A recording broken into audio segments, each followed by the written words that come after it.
Assalamualaikum warahmatullahi wabarakatuh. Saya Dewi Chandra Nopianti Sunardi, CGP Angkatan 11. Pada video kali ini saya akan memaparkan tugas modul 1.1 Koneksi Antar Materi Refleksi Filosofi Pendidikan Ki Hajar Dewantara.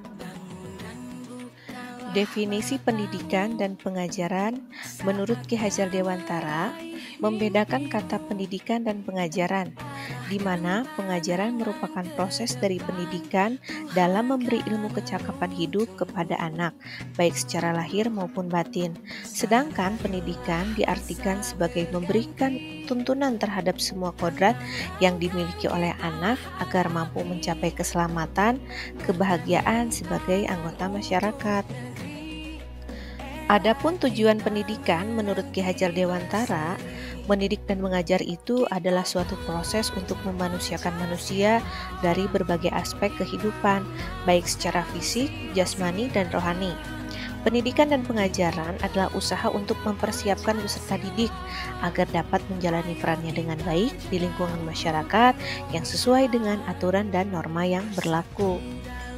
Menurut filosofi Ki Hajar Dewantara, pendidikan dibagi menjadi 4 aspek utama, yaitu olah pikir, olah raga, olah rasa dan karsa, serta olah hati.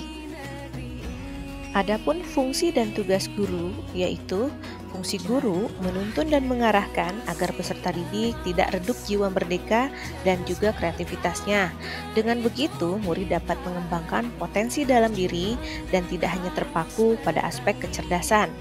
Yang kedua, tugas guru yaitu memberikan ruang kepada murid untuk dapat mengenal jati dirinya sebagai individu, sebagai makhluk sosial, serta membangun kepercayaan dirinya dari berbagai aspek kehidupan agar memiliki kecakapan untuk dapat menjalankan perannya di masyarakat. Berikut adalah pertanyaan pemantik. Yang pertama, apa yang saya percaya tentang murid dan pembelajaran di kelas sebelum saya mempelajari modul ini?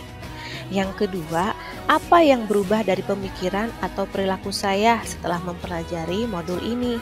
Yang ketiga, apa yang dapat segera saya terapkan agar lebih baik di kelas dan mencerminkan terhadap pemikiran Ki Hajar Dewantara?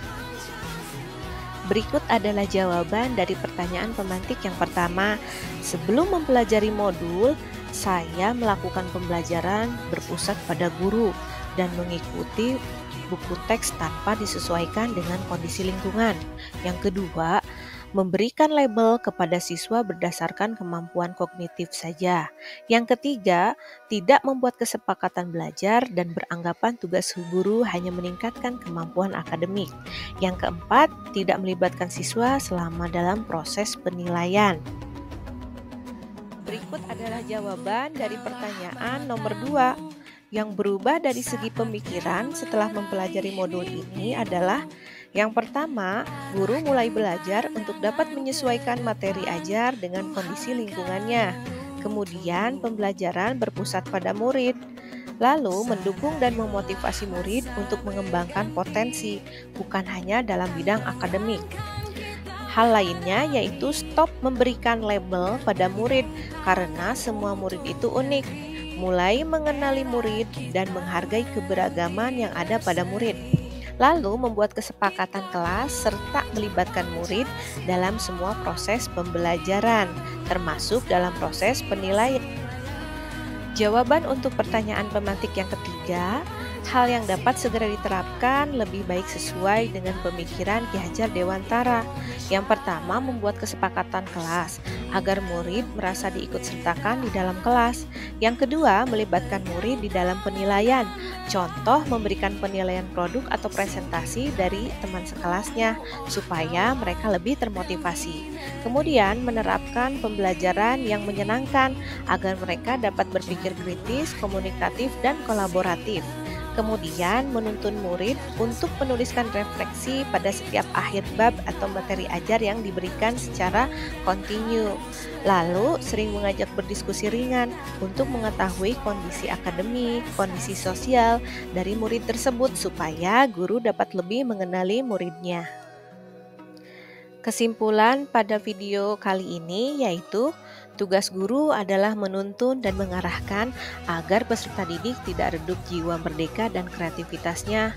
Dengan begitu, mereka dapat mengembangkan potensi dalam diri dan tidak hanya terpaku pada aspek kecerdasan. Selain itu, dapat menuntun anak atau peserta didik sesuai kodratnya dengan baik, agar mereka memiliki kecakapan yang dibutuhkan sesuai dengan perkembangan zaman dan siap untuk menjalani kehidupannya di masyarakat dengan baik. Demikian ulasan video kali ini. Mohon maaf atas segala bentuk kekurangannya. Semoga bermanfaat. Terima kasih. Wassalamualaikum warahmatullahi wabarakatuh.